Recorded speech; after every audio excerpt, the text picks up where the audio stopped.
Resistance का सीधा सा मतलब यह है कि जब भी करंट किसी भी कंडक्टर या वायर के थ्रू फ्लो करेगा तो उसके रास्ते में रुकावट आएगी। किसके रास्ते में? करंट के रास्ते में। करंट के रास्ते में जो रुकावट आती है, जो ऑब्स्टेकल आता है, उसी को हम बोलते हैं रेजिस्टेंस ऑफ द वायर। क्या बोलते हैं? Resistance of the wire. ठीक है। The obstacle in the path of electric current is known as resistance. Resistance को हम डिनोट करते हैं किससे? कैपिटल आर से। डिनोट, रिप्रेजेंट किससे करते हैं? कैपिटल आर से। रेजिस्टेंस की जो ऐसा यूनिट है वो है ओम। ठीक है। अभी आएगा वो कैसे कैसे, क्या आएगा क्या नहीं, वो मैं बताऊंगा। ओम्स लॉ वगैरह आएगा। समझ में आ रही बात? तो रेजिस्टेंस की जो ऐसा यूनिट है वो क्या है? ओम है। रिप्रेजेंट किससे करते हैं? आर से। कैपिटल आर से रिप्रेजेंट करते हैं। ओम जो है, ओम का सिंबल है कुछ हमारा ऐसा। ठीक है। जैसे हेडफोन का सिंबल होता है ना? हेडफोन का सिंबल होता है, इसी को हम क्या बोलते हैं? ओम। ठीक है। अब यहाँ पे पहले तुम्हें ओम्स लॉ पढ़ा देता हूँ। ओम्स लॉ क्या कहता है? इस चैप्टर का सबसे ज्यादा इम्पोर्टेंट लॉ है, या इस चैप्टर में सबसे ज्यादा इम्पोर्टेंट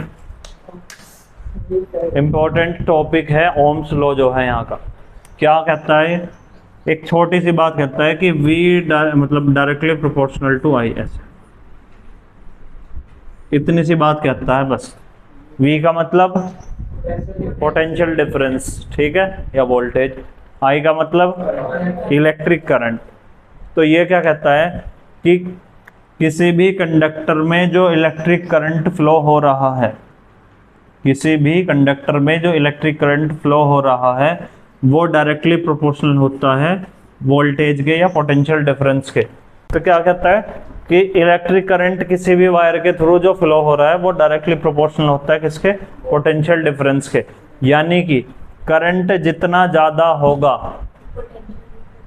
पोटेंशियल डिफरेंस उतना ही ज्यादा होगा, है ना? या हम कह सकते हैं पोटेंशियल डिफरेंस जितना ज्यादा होगा, सही कहेंगे तो ये है पोटेंशियल डिफरेंस जितना ज्यादा होगा, जितनी ज्यादा बैटरी लगाओगे उतना ही ज्यादा करंट फ्लो होगा, क्योंकि करंट जो है इस पर डिपेंड कर रहा है पोटेंशियल डिफरेंस पे। पोटेंशियल डिफरेंस लगाओगे जब भी तो करंट आएगा। तो पोटेंशियल डिफरेंस जितना ज्यादा होगा उतना ही ज्यादा करंट होगा, और पोटेंशियल डिफरेंस जितना कम होगा उतना ही कम करंट होगा। और कब होगा? एक कांस्टेंट टेम्परेचर पर, at constant temperature. Constant temperature पर क्या होगा? V directly proportional to I। Constant temperature का मतलब क्या है? अगर तुम एक्सपेरिमेंट कर रहे हो, एक बार तुमने 5 वोल्ट की बैटरी लगा के देख ली है, एक बार 10 वोल्ट की बैटरी लगा के देख ली है, और दोनों बार तुम करंट को मेजर कर रहे हो, रीडिंग ले रहे हो एमीटर में, तो वहाँ टेम्परेचर कांस्टेंट होना चाहिए। मान के चलो रूम टेम्परेचर पे, यहाँ पे देख रहे हो तुम, यहाँ पे मान के चलो 35 डिग्री जो है टेम्परेचर हो रहा है, तो तुम्हें दोनों बार बैटरी जो अलग अलग वोल्ट की लगा के देखनी है वो इसी टेम्परेचर पर लगा के देखनी है। ऐसा नहीं है कि अभी तो तुमने एक बार तो 5 वोल्ट की बैटरी यहाँ लगा दी और उनका भाई देख लें 1 घंटे बाद एसी चला के ठंडा चिल्ड करके 16 डिग्री पे चला रखा है, उसके बाद तुमने फिर 35 डिग्री मतलब 16 डिग्री 12 डिग्री कुछ टेम्परेचर हो गया, जितना भी होना है, कम टेम्परेचर हो गया, 35 से कम हो गया, मान के चलो तुम्हारा 20 डिग्री हो गया या 17 डिग्री हो गया, और यहाँ पे तुमने दोबारा से बैटरी लगा के चेक कर ली और तुम वहाँ देखने लगे कि भाई देखें भाई V डायरेक्टली प्रोपोर्शनल आ रहा है I के या नहीं, तो वो नहीं करना। एक कांस्टेंट टेम्परेचर पर ही ये रूल जो है वैलिड होता है। क्या होता है? वैलिड। वैलिड कब होगा ये? एक कांस्टेंट टेम्परेचर पर। अगर कांस्टेंट टेम्परेचर नहीं होता तो ये रूल वैलिड नहीं है। ठीक है, कोई दिक्कत? इसकी जो स्टेटमेंट है वो ऐसी है, it states that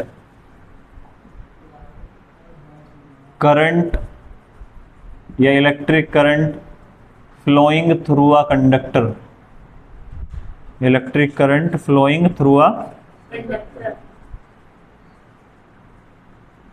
is directly proportional to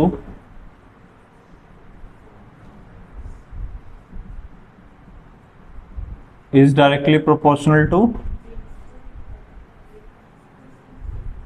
potential difference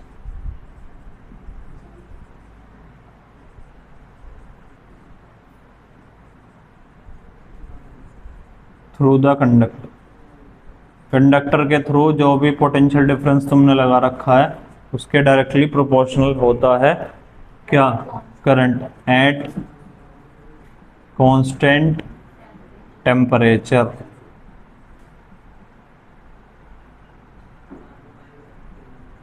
एक कांस्टेंट टेम्परेचर पर क्या होगा, इलेक्ट्रिक करंट डायरेक्टली प्रोपोर्शनल होगा किसके, पोटेंशियल डिफरेंस के।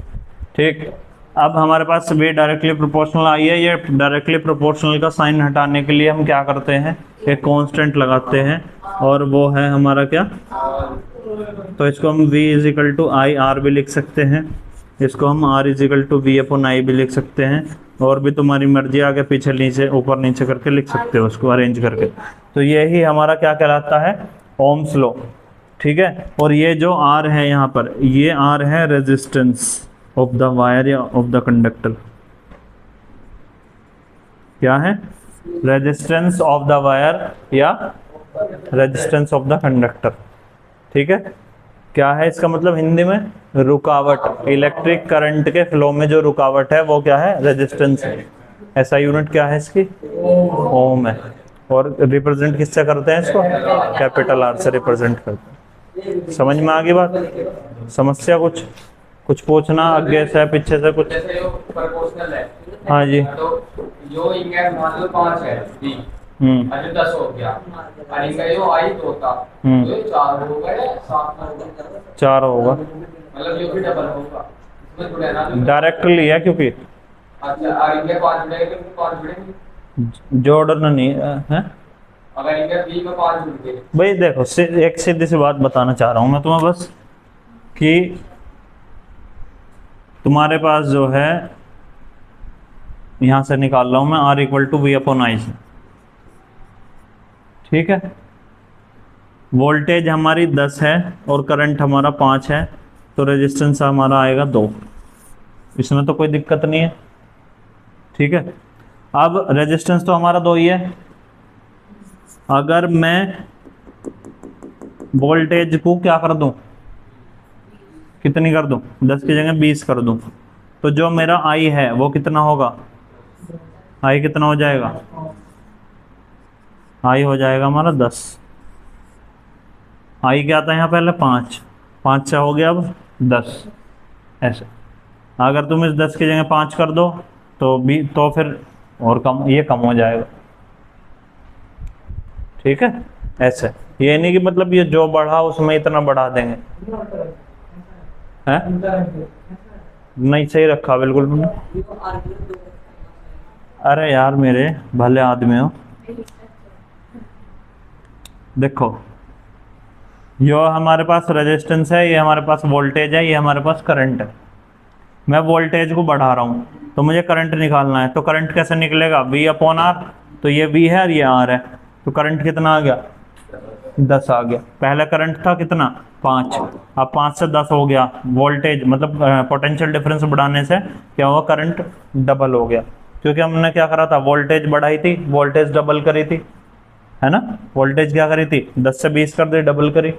तो सीधी सी बात यह है कि वोल्टेज को अगर तुम 2 गुना करोगे तो करंट भी 2 गुना हो जाएगा, वोल्टेज को अगर तुम आधा कर दोगे तो करंट भी आधा हो जाएगा, वोल्टेज को अगर तुम 50 गुना करोगे तो करंट भी 50 गुना हो जाएगा। ये है मतलब कहने का।